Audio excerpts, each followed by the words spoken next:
Here it is, the Oneplus 13, and while it isn't officially out globally yet, I bought it via Trading Sinjin, link in the description for an affiliate link to it, which helps the channel out. So let's unbox it, and realistically this unboxing isn't going to reveal anything new. We have a small box at the top that holds some papers, the same ejection tool, and of course a new TPU case, which all phone manufacturers should provide with the phone itself. The case itself reflects the design of the phone with the Hasselblad logo and of course the line that comes across it. Below that we have our phone, and I ordered mine in black, but we'll get to that in a bit. And this phone also, lucky enough as it should be, comes with a charger. Now of course, because this isn't the global unit, the charger is different, but I did get a plug from Trading Sinjin that allows me to use this. The charger itself allows you to charge up to 100 watt. Now the phone itself, which is wrapped up in this plastic. As stated, I got it in black because I feel like for this one it looks the best in black.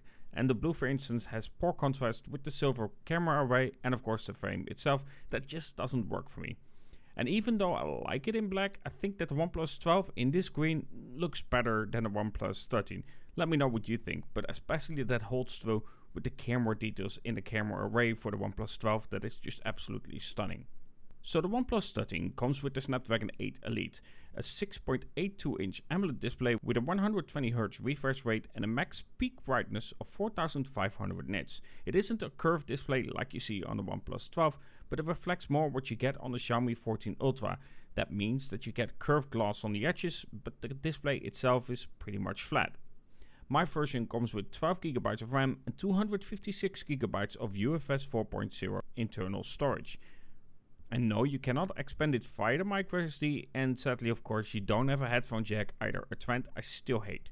But we do get a rather large 6000 mAh battery that you can also charge up wirelessly at a speed of 50 watt. For the camera setup we have a 50 megapixel main sensor with an f-stop of 1.6, 23mm equivalent and a 1/143 inch sensor size.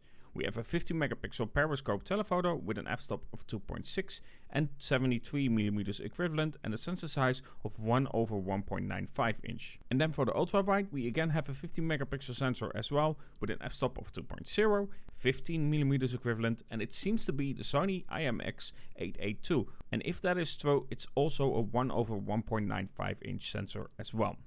Max video recording is at 8K and 30 frames per second, and 4K is limited at 60 frames per second, so there isn't 120 frames per second for it. For the front facing camera it's a 32 megapixel sensor with an f-stop of 2.4 and a 1/2.74 inch sensor size. Max video recording is at 4K and 60 frames per second. Now one thing that makes this phone really interesting in day-to-day life is that we now finally have the ultrasonic fingerprint scanner.